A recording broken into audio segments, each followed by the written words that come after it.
Secretária-Geral Adjunta da OTAN, Perspectivas para a Cúpula de Haia. A Secretária-Geral Adjunta da OTAN, Radmila Shekerinska, discute a próxima Cúpula de Haia na Cúpula da Juventude 2025. Before I would like to start with my questions, I want to remind our in-person audience and online that we'll be receiving questions online and in person after a couple of questions that will be raised on behalf of you to Ms. the Field Secretary General. But I would like to start with a very important question because the Alliance is prepared for the summit in The Hague. The expectations are very high and also the agenda is super dynamic. So my question is, what should we anticipate from this historic summit and which kind of strategic directions do you think it will set for NATO's path forward? Well, we are now gathered at a youth summit, but the Alliance is very much preparing for the summit that will take place in The Hague in the second half of June. It is an important summit because we are living in dangerous and very challenging times.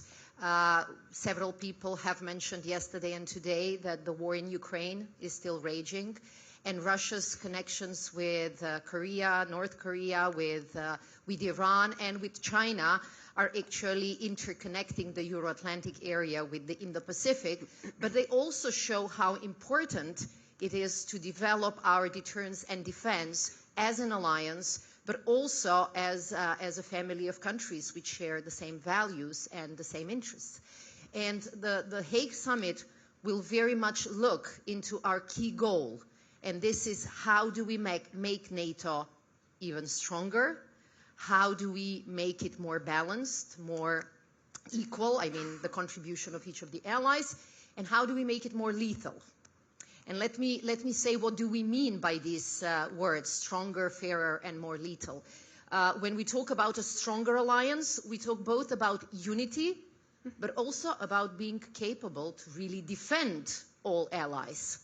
So we say all for one, one for all, but it means you really need to have the capacity, you need to have the capabilities, you need to have the force. And this is why the focus on the Hague Summit will be very much in continuing with the trend of increased defense spending. You know, when security is threatened, nothing else matters. I mean, I come from this region when I was your age.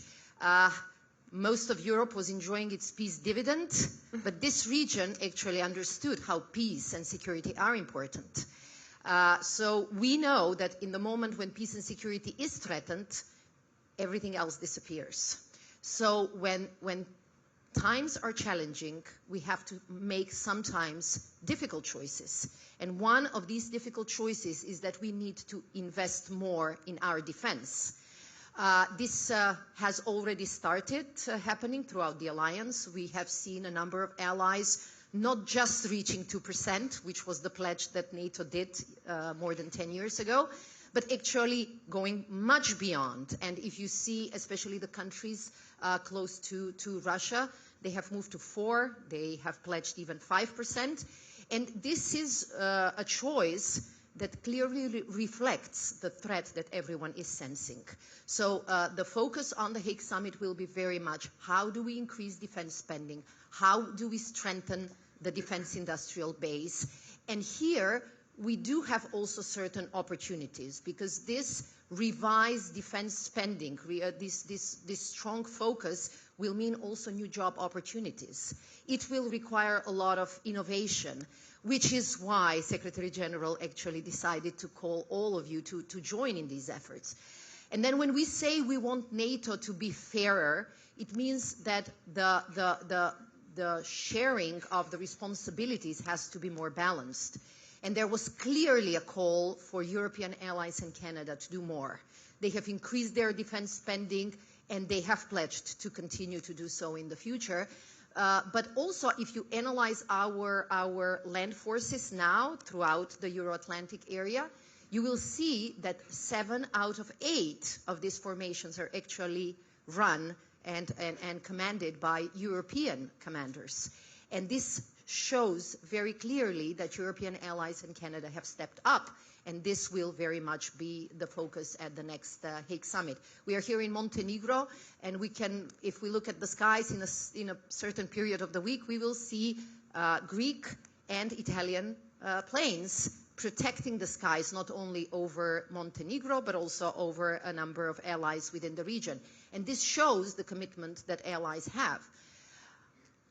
We also use the word that NATO needs to be more lethal, and I know that it's a bit frightening, right?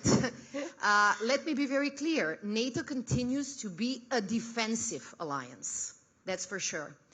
But those of you who have studied or read history, they know that this has been a reoccurring theme from ancient times to now.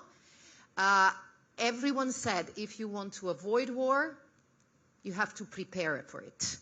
And this is our thinking, this is our philosophy. We invest in our defense and deterrence because we want to deter, we want to avoid war. And if we show the strength, if we show the unity, if we show our capabilities and our determination to protect all allies, this is how we avoid war. And these are the three deliverables that we plan to get at the Hague Summit. I know it's ambitious, I know it's tough, but we believe that the time has come for the alliance to move forward, and we count on all of you supporting it.